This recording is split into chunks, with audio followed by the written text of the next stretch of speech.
Hello, I'm Dr. Chika Esiobu. I am delighted to present this paper during the conference on Indigenous Hands and Voices of African Identity.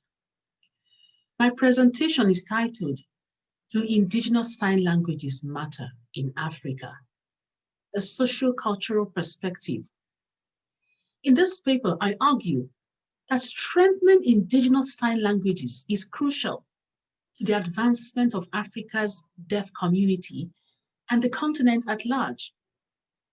I base my arguments on the socio-cultural theory that views human development as a social exercise in which the younger generation acquires values, convictions, and problem-solving skills through a continuous, consistent, and deeply interactive series of dialogues with the older and more knowledgeable members of community. For the deaf community across Africa to be co-creators of knowledge and to be adequately equipped to contribute to the overall advancement of their communities, there is need for them to understand the cultural nuances and indigenous knowledge that exists within their space. Africa's indigenous knowledge and culture are strongly rooted in the indigenous languages of various communities that make up the continent. Indigenous sign languages are therefore critical in the full incorporation of deaf members of community as fully functional members of their communities.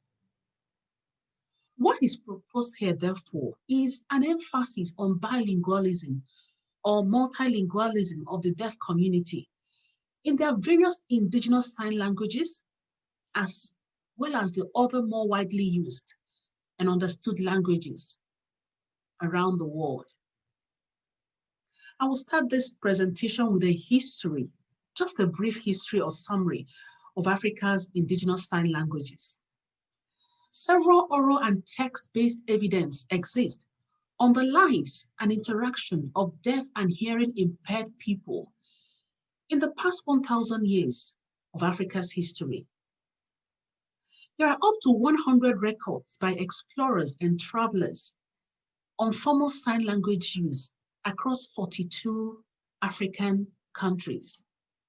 For instance, European traders who plied West African territories have several records of what they called silent trade, whereby negotiations were conducted entirely in a silent language. Other parts of the continent where this silent trade took place include Angola, the Congo, Egypt, Ethiopia, Kenya, Mozambique, and possibly Somalia. Another traveler in Southern Africa also described the use of sign language among the deaf communities he encountered. These deaf people were gainfully employed and completely integrated in their various communities. He quoted a particular deaf craftsman as being uncommonly clever in handcraft employments and was exceedingly useful to the inhabitants of the country in making gun locks, tools for all kinds of work, and in general, in all the finer kinds of smith's work, as well as artistic carvings and engravings, end of quote. Another instance recorded was during the Benin Punitive Expedition. The British team recorded that a dumb man was one of the guides who knew the way to Benin City, and using sign language, he was able to lead the team to the city. There are also records on the existence of formal sign language in records kept by governments, institutions, missionary archives, and academic research reports, and in folklore and other such narratives dating hundreds of years. But even further back in African history, actually, if we should attempt to go a little bit further back. There are records in Egyptian hieroglyphs that suggest the existence of sign languages. Also in North Africa, records kept by the theologian Augustine noted the existence of sign languages between the deaf communities and their hearing counterparts. Today, over 20 formal sign languages appear in the most recent linguistic encyclopedia. One sign language that stands out in West Africa and is worth mentioning here is the Adamorobe Sign Language in Ghana.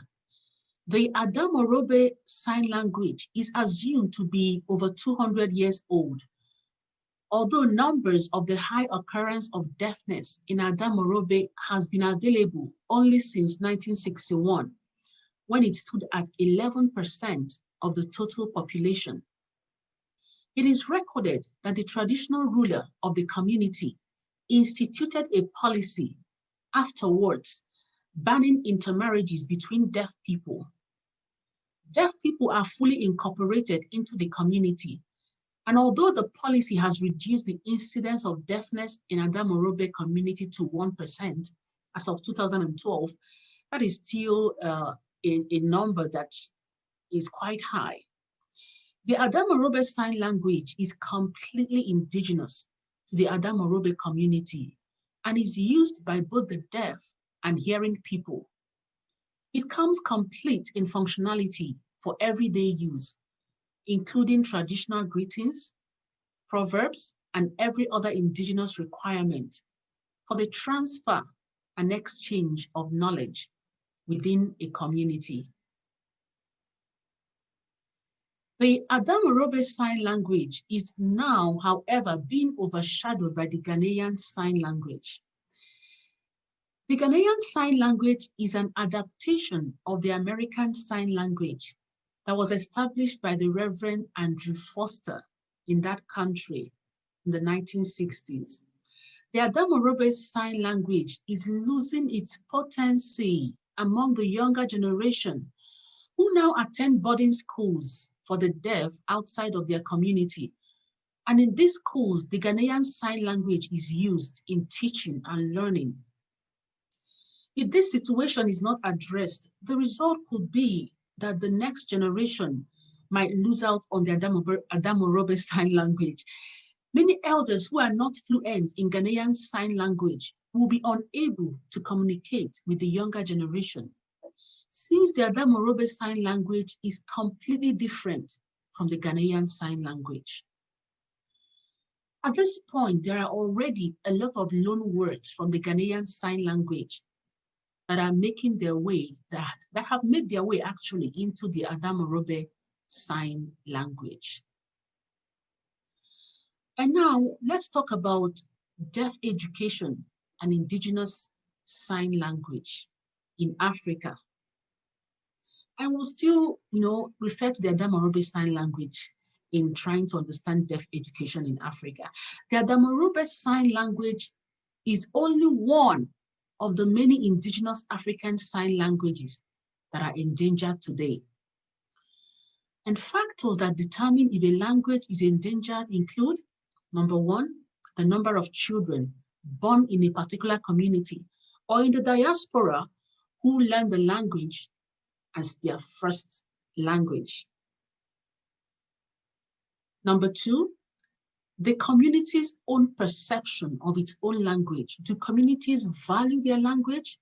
Do they consider it important and necessary? Do they understand the indigenous knowledge it carries? And number three, a community's population and the number of speakers of that language within the community, among other factors. In the case of the Adamorobe Sign Language, for instance, recent research indicates that the population of deaf people, now crucially dependent on the language, has whittled down to only 35 persons, since many deaf people in Adamorobe have adopted the Ghanaian Sign Language.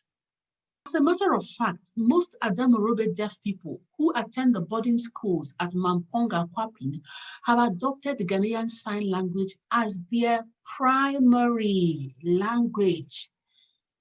They only resort to the exclusive use of Adamorobe Sign Language when they have to interact with persons having no command of the Ghanaian Sign Language. So we see the Adamorobe Sign Language is no longer a first language or mother tongue for these deaf Adamorobe indigenes. As the language is beginning to lose speakers, it is now classified as some sort of endangered indigenous sign language. Across Africa, formal Western-styled education of deaf people can be traced back to the 19th century when missionaries started to teach deaf people, but they emphasized their homeland's oral-only practices in teaching deaf people. And that exercise made education available to only a tiny fraction of deaf people in Africa. In more recent history, however, it was the Reverend Andrew Foster who widely introduced Western-styled sign language through formal education across much of sub-Saharan Africa. Between 1956 and 1966, Reverend Foster's phenomenal work established national sign languages in the form of, for instance, Ghanaian Sign Language, Nigerian Sign Language, among others, most of which are adaptations of the American Sign Language with slight variations to reflect some local realities. The importance of Reverend Foster's work can never be overstated or underestimated.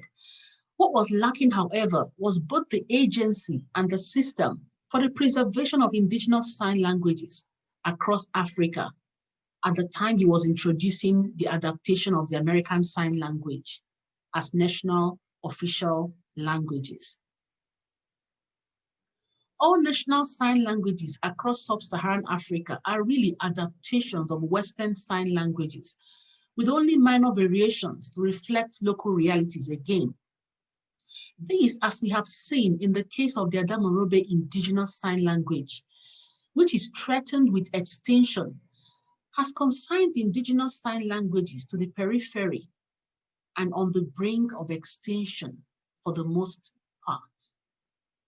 The extinction of Africa's indigenous sign languages contravenes the language rights of deaf communities across the continent. Language right is an integral part of human rights. The language rights of minorities are an integral part of well-established basic human rights, widely recognized in international law, just as the rights of women and children. Deaf communities have the right to maintain and use their own language, the right to be educated in their indigenous sign languages, the right to have indigenous sign languages recognized in constitutions and laws, the right to live free from discrimination on the grounds of language, the right to establish and have access to media in indigenous sign languages. These language rights, however, are routinely breached and barely recognized across many countries in sub-Saharan Africa. If spoken languages are subjected to lack of recognition in national policy and legislation, then indigenous sign languages are completely ignored and often considered inconsequential in such spaces. Indigenous sign languages are most times outrightly suppressed in favor of their more harmonized sign languages of Western origin. But outside of the question of rights to languages, what are other reasons why the protection of indigenous sign languages should be considered important to deaf communities and the hearing communities across Africa? So many of them.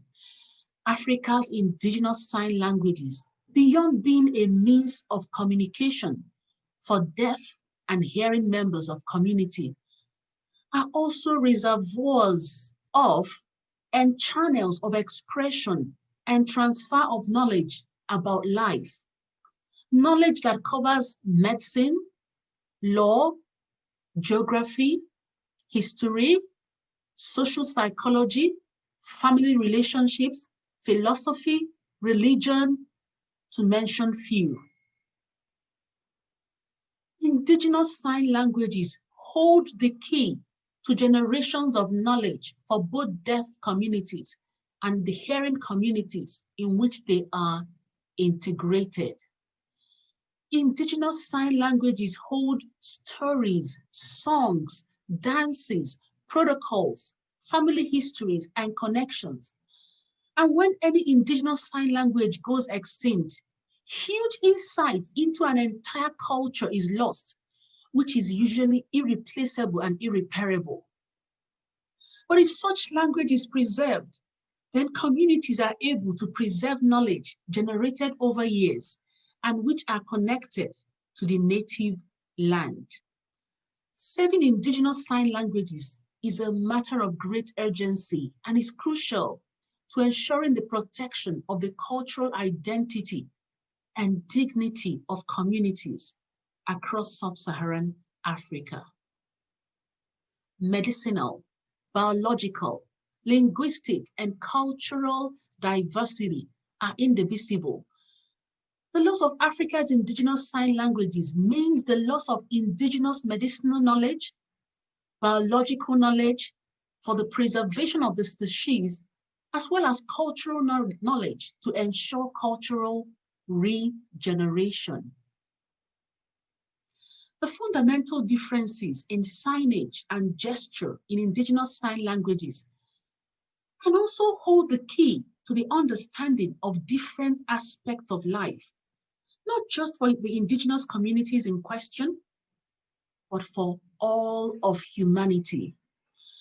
For instance, a village sign language used by the Bura people of Biu, Nigeria, who are known to have a high degree of congenital deafness, come with distinct lax hand shapes and utilizes expansive space, which is known to be characteristic of indigenous West African sign languages. This language is also unique in its use of metaphors, such as using sweat to signify work and sleep to signify the next day. In conclusion, the erosion of Africa's indigenous sign languages occurred well before the prevailing tide against the continent's indigenous spoken languages. However, while many scholars and organizations such as UNESCO, among others, are committed to the preservation of indigenous spoken languages in Africa, there appears to be little enthusiasm around the revitalization and or strengthening of indigenous sign languages across Africa. Across the region, there seems to be an undeclared unanimity that deaf communities should congregate around commonly utilized sign languages, often of Western origin, in order to be availed of whatever support might be available to them across others, among other reasons. I argued against that standpoint in this presentation. It has been said that a different language is a different vision of life. Today, the world is in desperate need of a new vision of life and living. Across fields and sectors, our understanding of life and how it should be lived is constantly being challenged by emerging challenges that defy immediate solutions. We are all in search of what normal means and should be as things evolve. There is need for an expansion of the horizons of thought for all of humanity. Protecting and promoting indigenous sign languages across Africa will be just one important way of increasing rather than decreasing the knowledge stock of mankind, through which mankind can search for answers to the challenges and questions that continues to arise globally. I thank you for your attention. Asante sana, and I hope we'll all work together to preserve indigenous sign languages in Africa